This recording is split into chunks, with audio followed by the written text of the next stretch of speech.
Bonjour à tous, bienvenue sur ce webinaire consacré à l'apprentissage. Sur ce webinaire, donc, on est là pour 45 minutes d'échange et de présentation. Un espace est disponible sur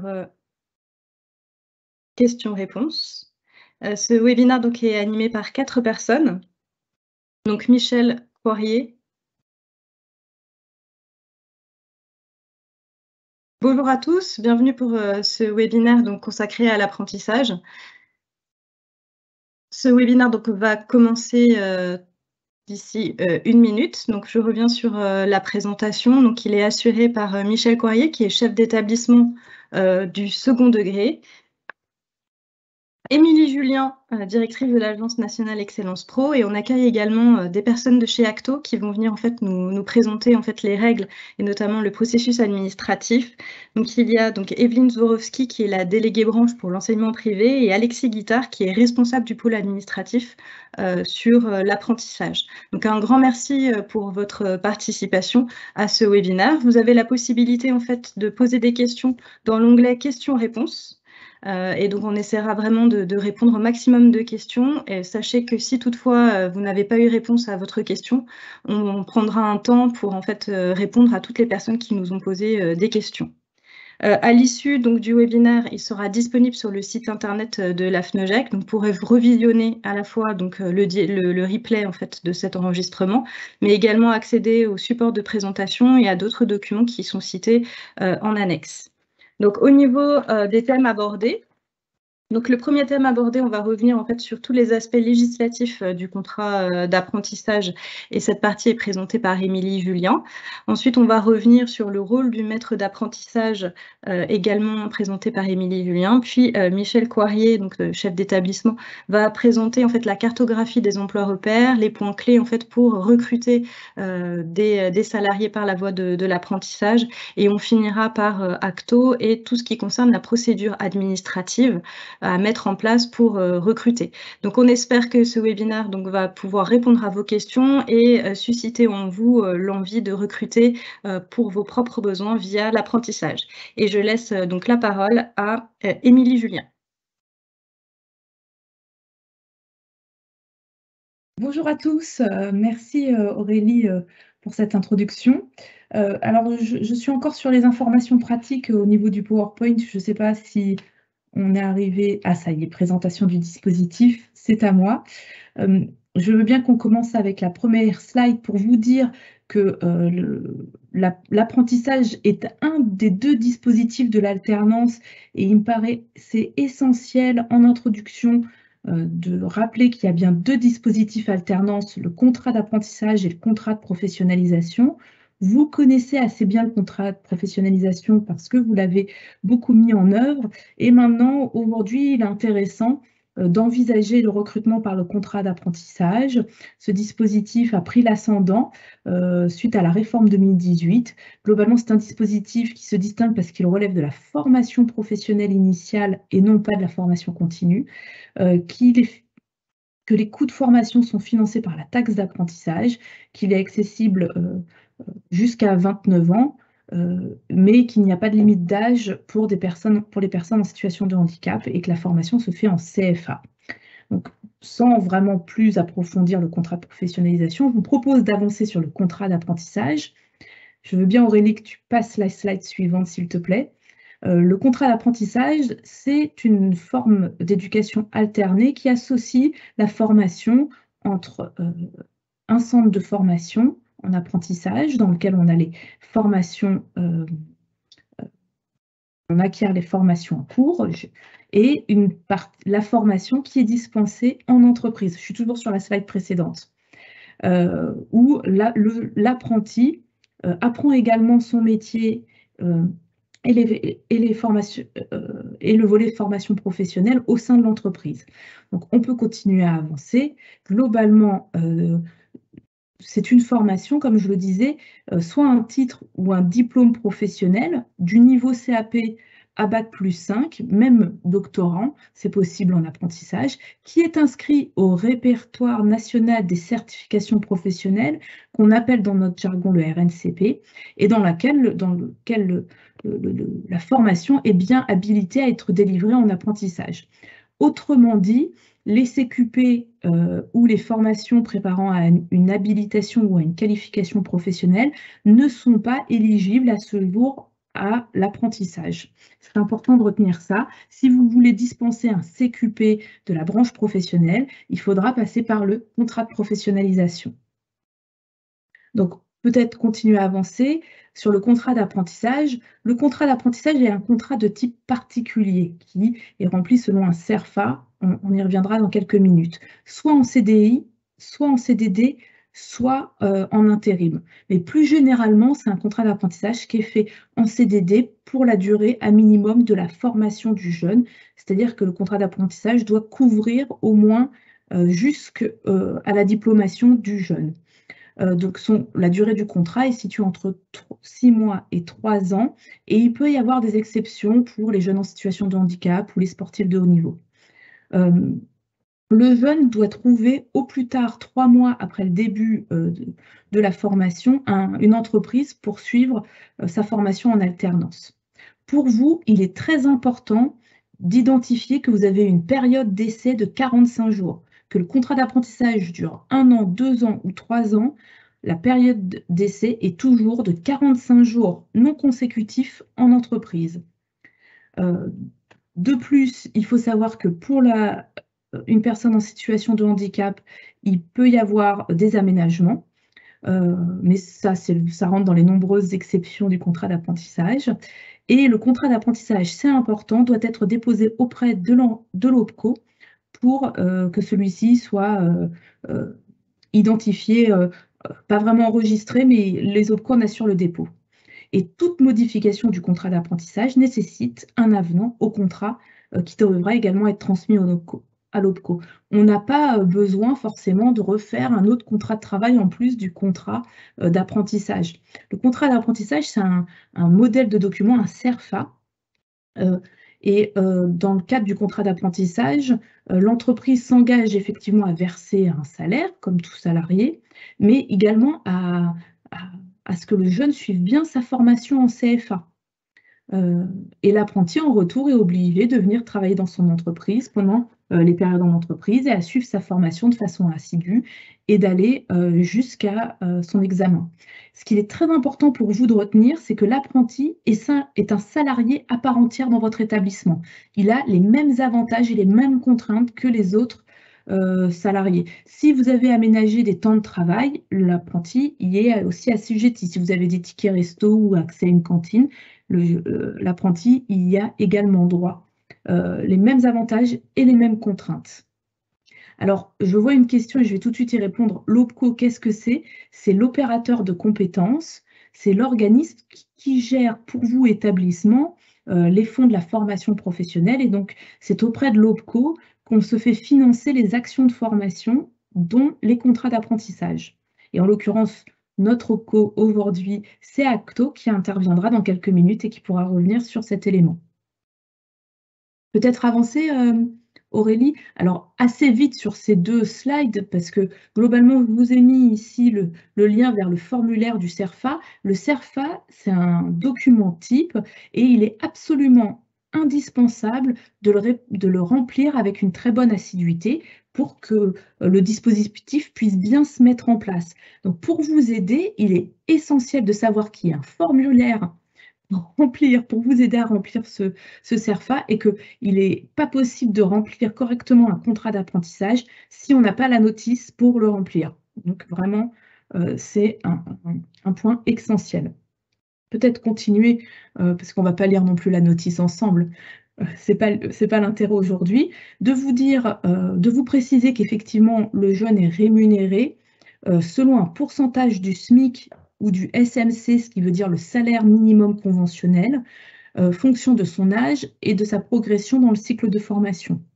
Pour être plus précise, on n'a pas dans notre convention collective de salaire minimum conventionnel pour les apprentis, spécifique aux apprentis en tout cas. Donc on n'a pas mis de choses en place qui compliquent l'embauche d'un apprenti. Et globalement, vous voyez, moins de 18 ans, je démarre un CAP en première année pour 2 ans, première année, 27% du SMIC, deuxième année, 39% du SMIC. Il n'y a pas de difficulté à ce sujet, outre le fait qu'il peut y avoir plein d'exceptions et de cas particuliers. Si vous souhaitez en prendre connaissance, je vous ai mis le lien vers le question-réponse sur la rémunération des apprentis. Ça va là-dessus. En plus du contrat d'apprentissage, il est nécessaire de signer une convention avec le CFA qui formera votre apprenti. Cette convention, je vous recommande de la lire quand même de façon sérieuse et de bien la compléter en cohérence avec votre CERFA. C'est un document essentiel qui fait partie en fait du recrutement d'un apprenti. Un apprenti, c'est également un organisme de formation en apprentissage qui le forme. Alors, c'est important de bien compléter ces deux pièces parce que ces deux pièces doivent être transmises à notre OPCO ACTO en l'occurrence, donc notre organisme paritaire de compétences, qui va s'assurer du dépôt du contrat d'apprentissage et de sa convention pour permettre la prise en charge des coûts de formation pour votre CFA. Vous avez l'obligation légale de transmettre votre CERFA et votre convention au plus tard dans les 15 jours après la date de début de contrat d'apprentissage. Et ça, c'est déjà tard. Globalement, si vous ne communiquez pas ces éléments et que votre CERFA et votre convention ne sont pas prises en compte, on pourrait considérer que votre jeune est recruté en contrat de droit commun en CDI, quoi. Donc, c'est important de bien faire ces démarches. Et en plus, elles permettent de déclencher les aides aux établissements pour l'embauche d'un apprenti.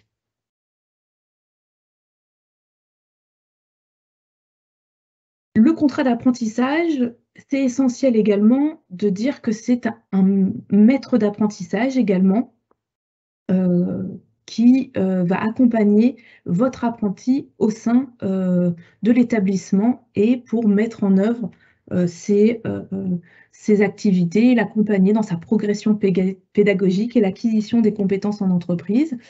Précisément, ça ne peut pas être un bénévole. Et il doit être volontaire, majeur et offrir toutes les garanties morales, ça paraît naturel. Mais plus concrètement, il doit avoir soit l'équivalent de 2 ans d'expérience professionnelle dans le métier qui est visé par l'apprenti, soit obtenir un niveau de diplôme équivalent ou supérieur à celui qui est visé par l'apprenti. Il est important que vous, en tant qu'établissement, vous les accordiez du temps au maître d'apprentissage pour accompagner votre apprenti et pour l'aider à transmettre ses compétences, faire le lien avec le CFA pour que la formation, les temps en entreprise complètent bien les savoirs académiques par des mises en situation réelles et concrètes. Et que les situations de travail permettent aux jeunes de compléter sa formation et d'acquérir les compétences visées. Autrement dit, le maître d'apprentissage est la clé de réussite du dispositif contrat d'apprentissage. D'accord ?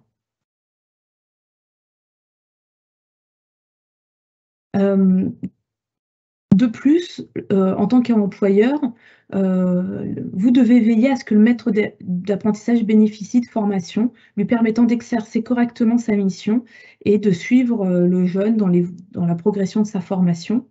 Et je le redis, et c'est essentiel, vous devez aussi veiller à laisser au maître d'apprentissage le temps nécessaire pour accompagner l'apprenti et assurer les relations avec le CFA. Alors, ce n'est pas inintéressant d'avoir connaissance des aides qui sont apportées par l'État pour l'embauche d'un apprenti. À compter du 1er janvier 2023, l'aide aux employeurs d'apprentis s'élève à 6 000 € pour la première année d'exécution du contrat. Donc cette aide peut souvent couvrir presque le coût d'une année d'un salarié d'un niveau infra-bac. Ça ne couvre pas les 2 ans, mais au moins une année. Et pour bénéficier de ces aides, il est essentiel de transmettre dans les délais, voire au plus tôt, votre contrat d'apprentissage à l'opérateur de compétences, l'OPCO, pour qu'il puisse enregistrer votre contrat et qu'automatiquement, en fait, vous puissiez être sollicité pour que les aides vous soient versées mensuellement via l'ASP.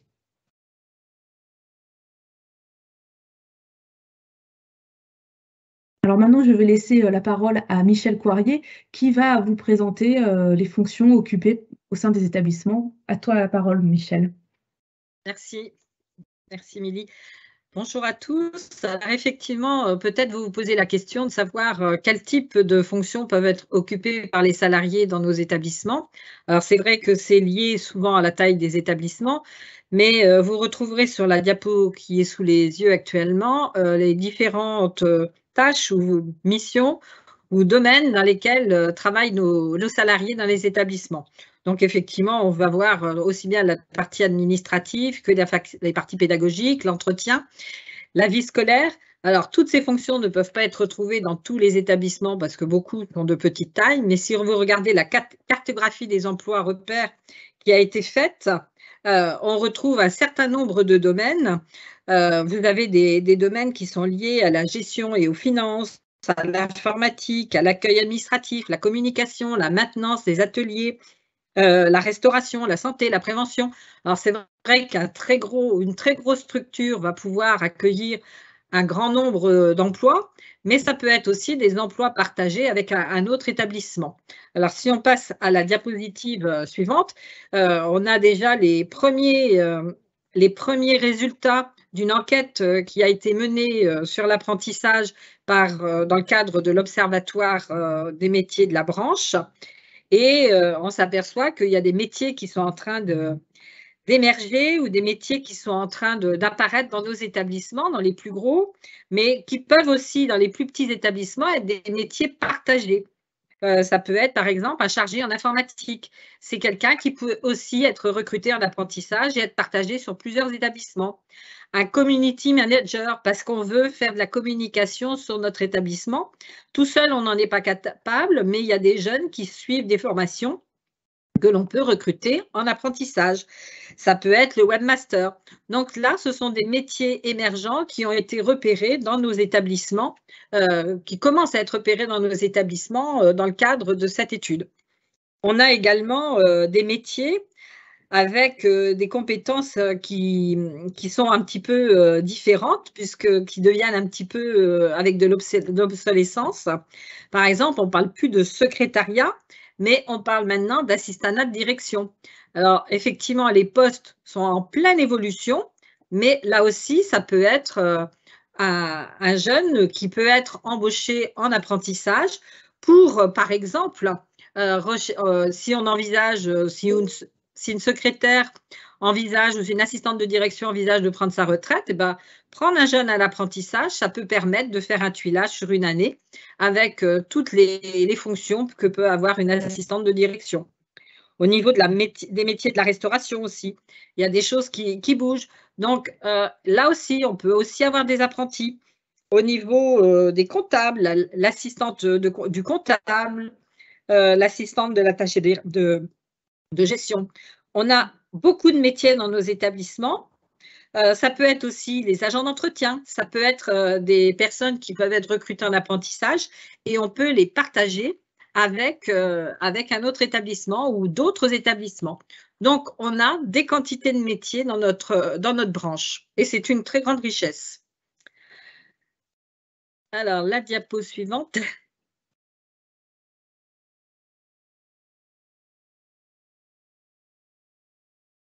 La diapositive suivante.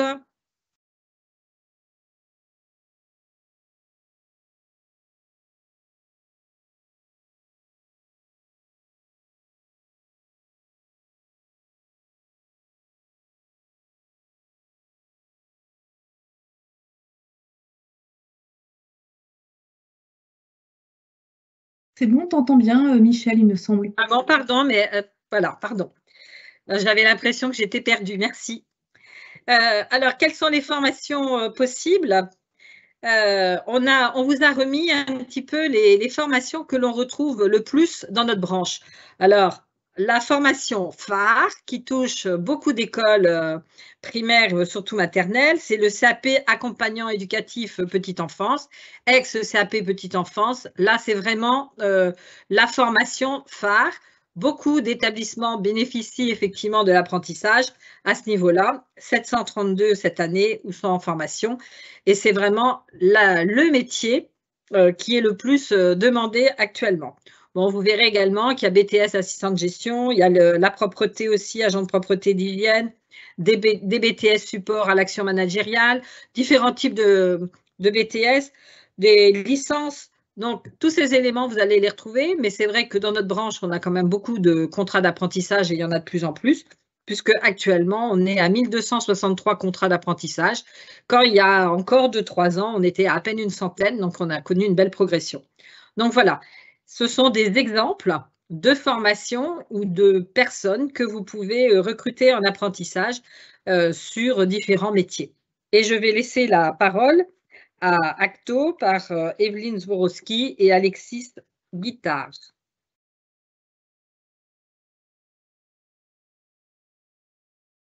Bonjour à tous. Alors je suis désolé, j'ai un problème de caméra. C'est pas que je veux rester anonyme, c'est juste que j'ai un petit problème de caméra. Donc vous allez juste entendre ma voix, je suis désolé.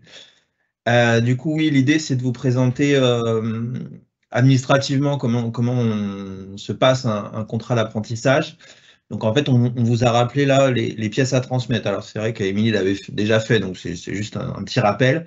Donc en effet, il y a le CERFA bien entendu à nous retourner, compléter et signer. Donc c'est vrai qu'au plus tard dans les 5 jours ouvrables, à compter de la date de début de contrat, en sachant que, en effet, le 5 jours est un objectif, ce qui ne veut pas dire que si vous nous transmettez 6 ou 7 ou 8 jours après la date de début de contrat, nous allons le refuser. La deuxième pièce essentielle, c'est la convention de formation que vous allez signer entre le CFA et vous. Sauf dans le cas éventuellement de formation interne, où là, en effet, pas besoin de convention de formation par apprentissage. Et après, on vous a rappelé les pièces complémentaires éventuelles, mais qui sont assez...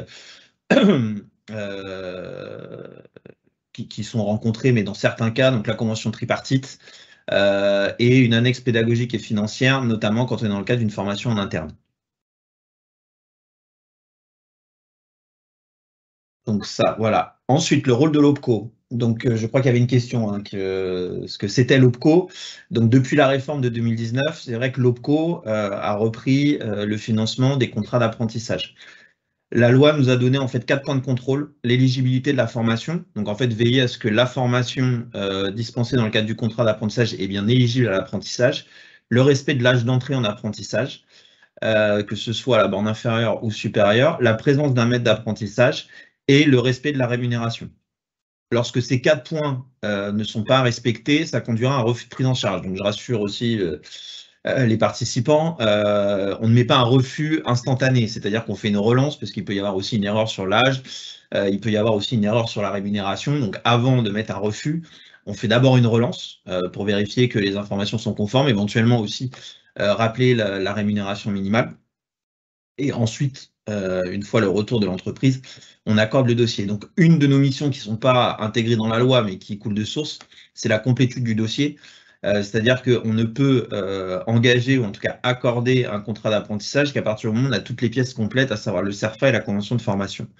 Et enfin, notre mission, notre rôle qui ne vous impacte pas, qui impactera plus du coup le côté CFA, c'est le financement. C'est-à-dire qu'une de nos missions aussi, c'est de financer l'apprentissage au travers des coûts pédagogiques et des niveaux de prise en charge. Ensuite, on vous a rappelé, alors là c'est un petit rappel sur les points de vigilance à avoir sur le CERFA. Lorsque vous complétez un CERFA, donc c'est les motifs récurrents qu'on a pu constater depuis 2019. Donc je ne vais pas tous vous les lister, vous les avez tous, hein. Mais voilà, il faut avoir une vigilance particulière quand on complète un CERFA, parce qu'en effet déjà c'est un contrat de travail, donc c'est un document qui a toute son importance. Et dans le cadre de l'instruction et de l'accord du dossier, en effet, il y a des éléments qui sont incontournables, donc le code NIR par exemple, le code RNCP, tous ces éléments-là qu'on vous a listés, alors tous les champs, bien entendu, doivent être complétés, mais en tout cas, vigilance sur ces champs-là, puisque c'est en général les champs qui sont le moins complétés et du coup qui amènent une relance. Donc ce qui fait que ça va venir allonger nos délais de traitement, puisque forcément, on va instruire le dossier, on va constater qu'il manque un ou plusieurs éléments, on va faire une relance le temps que le document revienne. Donc ça va allonger nos délais de traitement. Donc en effet, voilà, on vous a juste rappelé les points de vigilance sur le CERFA. On en a fait de même côté convention. Alors c'est vrai que la convention, elle n'est pas du tout à la charge de l'employeur, elle est à la charge du CFA. C'est le slide juste après. Elle est à la charge du, pardon, du CFA. Et là aussi, il y a des points de vigilance quand même en tant qu'employeur à avoir, à savoir bien entendu la signature, la cohérence sur les dates, les modalités financières. Donc aussi vigilance en tant qu'employeur, parce que c'est vrai que le financement au travers des niveaux de prise en charge, et c'est quelque chose qu'on verse au CFA, mais il peut y avoir un reste à charge éventuel pour l'employeur, donc être vigilant là-dessus. Et idem, en cas de non-conformité ou d'absence d'un de ces éléments, ça va conduire à une relance. Donc idem, on va venir allonger du coup les délais de traitement. Ensuite, on a essayé de vous présenter de façon un peu schématique le circuit d'instruction. Donc ça part de l'employeur, la transmission des pièces à l'OPCO. Donc vous avez 5 jours. Alors à noter que la transmission des pièces, normalement, l'action de dépôt doit être faite par l'employeur, mais elle peut aussi être faite, bien entendu, par le CFA. Donc 5 jours à compter de la date de conclusion. Ensuite, acto, il y a toute une période d'instruction, c'est-à-dire qu'on va analyser le CERFA, on va analyser la convention de formation sur les points qu'on vous a présentés juste avant. On va y émettre un accord. Alors peut-être qu'il peut y avoir une période de relance, mais le but étant qu'on y émette un accord. Et ensuite, il y a une transmission qui est faite de façon automatique, qui est faite informatiquement à la DGFP pour dépôt. Donc c'est ce qui va nous donner le numéro DK. Alors ce numéro DK, ça parle peut-être pas à tout le monde, mais ce numéro DK, c'est un numéro d'enregistrement en fait qui est délivré par le ministère du Travail et qui peut être très utile et qui est même très utile pour certains apprentis dans le cadre de leur démarche. Par exemple dans le cadre du permis de conduire ou pour des renouvellements de titre de séjour. Ce numéro DK est vraiment le numéro d'enregistrement qui permet d'engager tout un tas de démarches. Une fois qu'il est transmis à la DGFP via DK, automatiquement aussi la DGFP va le transmettre à l'ASP. L'ASP, c'est l'agence de services de paiement. C'est l'agence qui va venir verser les aides uniques. Émilie vous en avez parlé aussi, c'est les 6 000 €. C'est ce qui va permettre de constater qu'il y a un contrat et de revenir vers vous pour venir vous verser ces aides-là. Et donc après, vous, en tant qu'employeur, vous recevrez les aides mensuellement de la part de l'ASP. Donc voilà schématiquement le circuit d'un contrat d'apprentissage. Un petit focus sur les aides. Émilie en a parlé, mais du coup, on vous les rappelle. Dans le cadre d'un recrutement en contrat d'apprentissage, il y a une aide de 6 000 € qui est versée donc pour les contrats avec un alternant, qu'il soit mineur ou majeur. Et c'est pour tous les contrats conclus du 1er janvier au 31 décembre 2023. Donc là, c'est important, c'est la date de conclusion qui déclenchera le versement des aides. Donc, ce qui veut dire que même si vous avez un contrat qui se conclut le 31 décembre 2023, vous recevrez les aides sur 2024. Cette aide-là, elle est versée donc, sur la première année d'exécution, donc elle est versée mensuellement au prorata de la durée du contrat. Et cette aide s'applique pour l'embauche d'un apprenti, quel que soit son âge, et également pour un salarié en contrat de provision de moins de 30 ans. Donc c'est vraiment une aide incitative pour les employeurs qui permet de couvrir alors tout ou partie de la rémunération que vous allez pouvoir verser à cet apprenti. Et enfin, sur le dernier slide, on va vous présenter en fait tous les outils qui sont mis à votre disposition, alors que ce soit par les services publics, parce que je vois que dans le fil de la discussion, il y avait un modèle de convention. Ah non, pardon, c'est un modèle de convention de partage. Là, vous avez un modèle de convention tripartite, vous avez un modèle de CERFA, la notice du CERFA, le référentiel et le niveau de prise en charge. Et Acto met à votre disposition alors un simulateur de financement, alors qui peut être surtout utile normalement au CFA, mais qui peut aussi éventuellement vous être utile pour éventuellement vérifier s'il y a un reste à charge ou pas. Un simulateur de rémunération, puisque je vois qu'il y avait une question de comment calculer la rémunération de l'apprenti. C'est vrai que sur l'apprentissage, la rémunération de l'apprenti, c'est un vrai sujet, parce qu'il y a quelques spécificités. Donc, c'est vrai qu'Acto met à votre disposition un simulateur de rémunération. Et après, vos contacts conseillers, notre site internet et les différents secteurs d'activité d'Acto. Donc, c'est vrai qu'avant de conclure un contrat d'apprentissage, on vous invite bien entendu à se référer à ces outils-là ou à contacter votre conseiller en région pour qu'il puisse vous aiguiller sur la formalisation d'un contrat d'apprentissage et éventuellement aussi votre besoin de recrutement en apprentissage.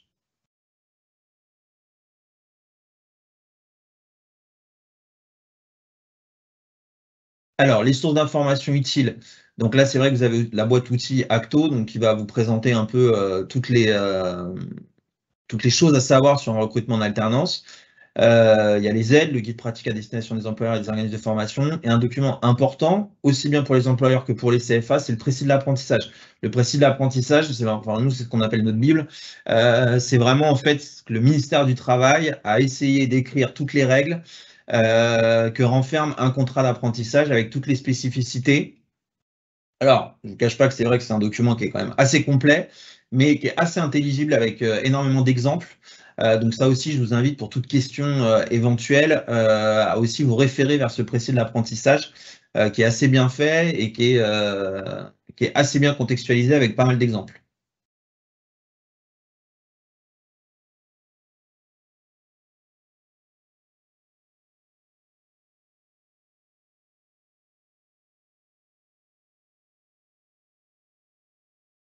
Merci, on arrive donc au bout. Peut-être Aurélie ou Oui, Michel. peut-être prendre Oui, quelques questions. On va prendre les questions. Alors moi, si vous voulez, je vais vous lire les questions. On a des questions intéressantes. Déjà, une question, si on avait un modèle de convention de partage d'un contrat d'apprentissage entre deux établissements.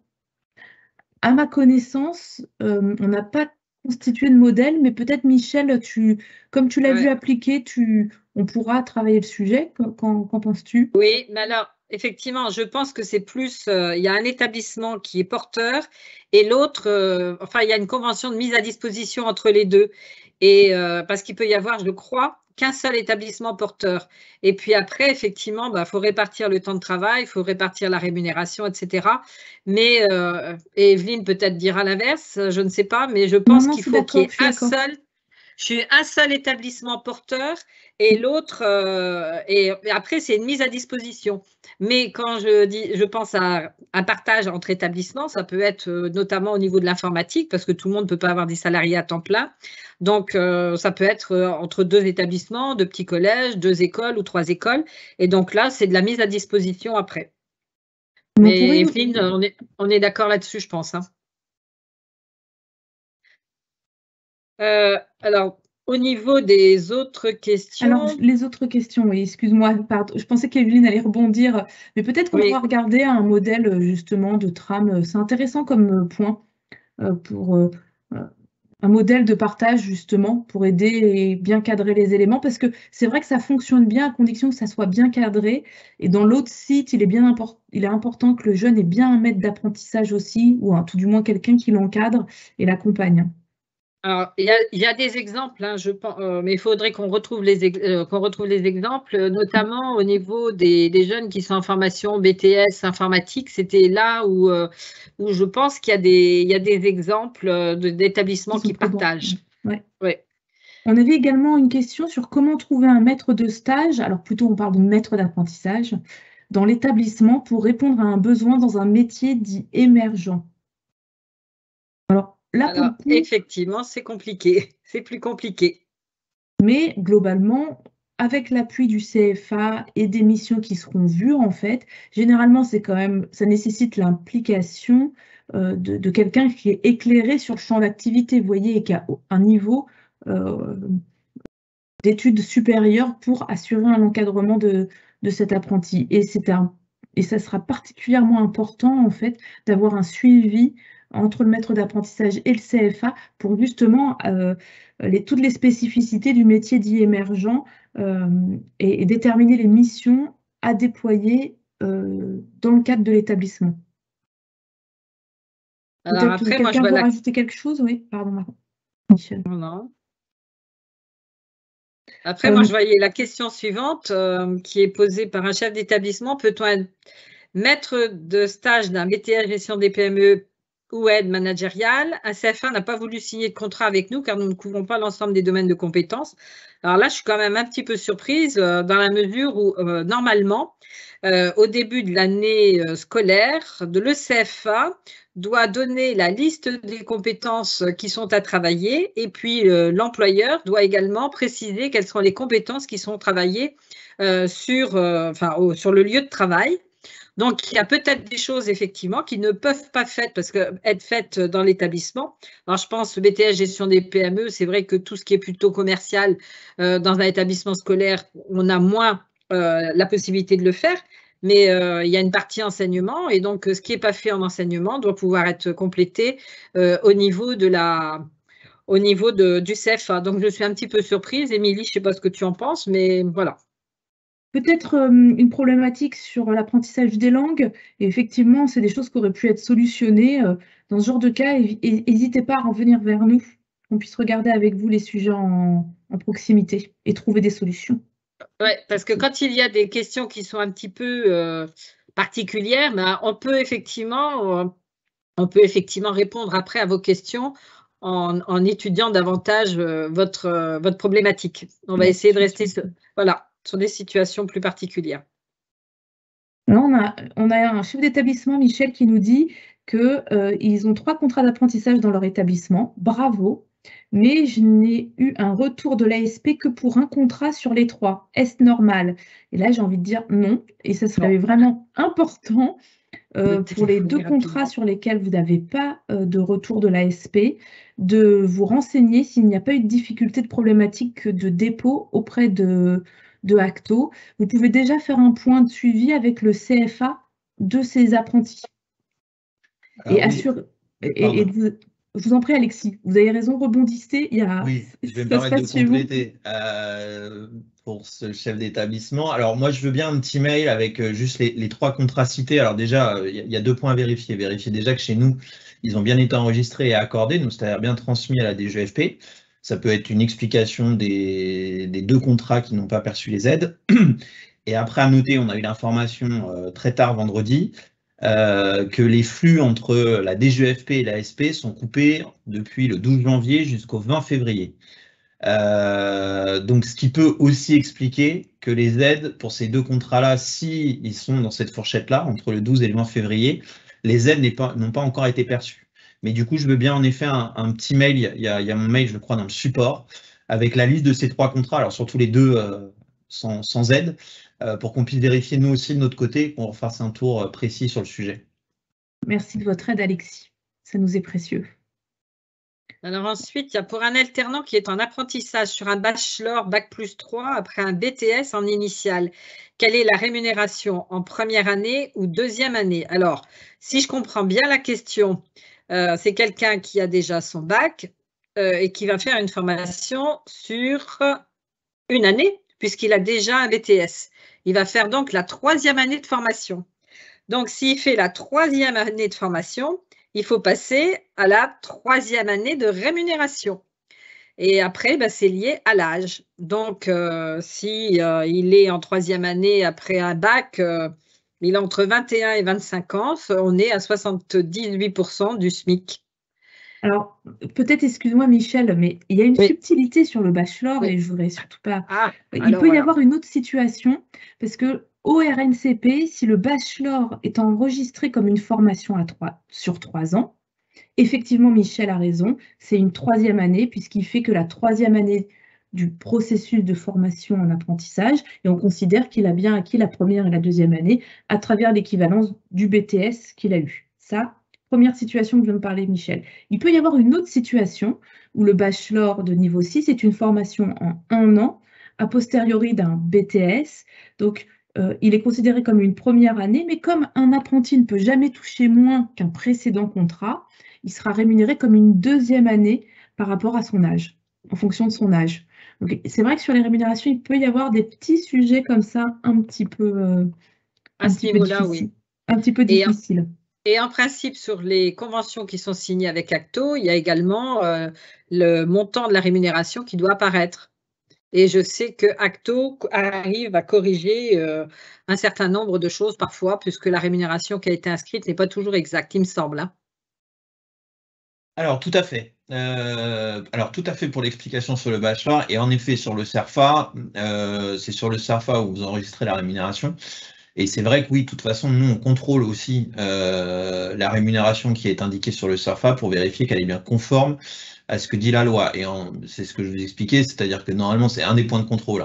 Donc, ça pourrait conduire à un refus. Donc, bien entendu, il n'y a pas un refus systématique. C'est-à-dire que nous, on relance pour expliquer en fait à l'employeur la raison pour laquelle la rémunération n'est pas conforme. Et dans quel cas on se situe et pourquoi il faut le rémunérer une 1re, une 2e ou une 3e année. On a dans la même veine, Alexis, Michel, une question: quelle rémunération de base prend en compte pour l'application du pourcentage? Je suppose que le niveau de formation de l'apprenti et la fonction qu'il occupe dans le cadre de son apprentissage doivent être considérés pour la fixer. Là, en l'occurrence, attention, on prend en compte l'âge de l'apprenti et son niveau de progression dans le cycle de formation. C'est les deux éléments qu'on doit prendre en compte pour déterminer sa rémunération. Mais là, je pense vraiment que si c'est compliqué pour vous, ça vaut le coup de s'appuyer sur un outil d'aide au calcul de la rémunération. Il y en a plusieurs en ligne, Acto en propose un. Moi, je vous recommande de vous appuyer là-dessus. Également, les CFA qui forment les apprentis sont très bons conseillers à ce sujet. Je continue sur les questions, Michel. Oui. On a une autre question sur comment adapter cette possibilité de convention à une personne porteuse de handicap. Alors, pour les personnes en situation de handicap, il y a la possibilité de mettre en place des aménagements spécifiques. Et dans ce cadre-là, il y a une trame de convention. C'est également porté par le CFA qui va déterminer tous les aménagements nécessaires pour accompagner le jeune côté volet formation. Et vous, côté établissement, vous pouvez être accompagné par l'AGFIP pour justement pouvoir bénéficier d'aide pour intégrer, accueillir au mieux cette personne en situation de handicap et également mettre en place, si c'est nécessaire, des aménagements spécifiques pour bien l'accueillir. Je ne sais pas si quelqu'un veut rajouter des éléments à ce sujet. Michel, et puis, au niveau de l'apprentissage pour les personnes qui sont porteuses d'un handicap, il n'y a pas la même limite d'âge. Donc, c'est important de le savoir. On peut recruter des personnes plus âgées. Et ça, c'est important. Ça peut changer la donne aussi. En tout cas, c'est un enjeu de favoriser l'accueil également de jeunes en situation de handicap dans le cadre d'un contrat d'apprentissage. Ce sont des démarches qui sont importantes à mettre en œuvre également. Il y avait une question sur les aides à venir pour les années suivantes. Ça, personne ne le sait pour l'instant, si ce n'est qu'on sait que les 6 000 €, bon, pour l'instant, c'est sûr. Après, il faut voir. Il n'y a plus d'aide, en tout cas, sur la deuxième et la troisième année. Ça change tous les ans. En tout cas, pour l'instant, il n'y en a plus. Si vous avez signé un précédent contrat qui prévoyait une aide sur l'année 2023 en continuité, celle-là ne va pas vous être retirée. Ce que vous avez, au moment où vous avez signé, ce qu'il y avait comme aide à l'œuvre est acquis. Mais pour les nouveaux contrats signés, il n'y a plus d'aide sur la deuxième et la troisième année. Et a priori, quand même, ce qui se dessine, c'est qu'on risque de rester sur une aide de la première année de 6 000 €. À ce stade, en tout cas. Bonjour, pour l'élève en bachelor, si c'est en 1 an et que l'apprenti n'était pas en apprentissage pour son BTS, c'est quand même une deuxième année? Non, à ce moment-là, c'est une première année. Une première année. Oui. Est-ce qu'on a brossé toutes les questions? Vous envoyez, est-ce que peut-être j'en ai raté? Non, je pense qu'on a fait le tour en fait des questions. Si toutefois, en fait, après ce webinaire, vous en avez d'autres, n'hésitez pas à me les transmettre et comme ça, après, je pourrais aiguiller sur les contacts. En tout cas, on vous remercie pour vos participations et les échanges de ce webinaire qui sera donc disponible en ligne sur le site de la FNOJEC. On remercie aussi tous les interlocuteurs, donc Michel Coirier, Émilie Julien, Evelyne Zorowski et Alexis Guittard pour toutes ces informations très importantes sur le contrat d'apprentissage. Et on espère en fait qu'elles vous permettront justement de saisir cette opportunité d'apprentissage pour réussir vos recrutements pour répondre à vos propres besoins. Je vous laisse peut-être tout à chacun un mot de la fin. Merci beaucoup en tout cas. Je me tiens à votre disposition effectivement et bonne fin de journée à vous. Au revoir.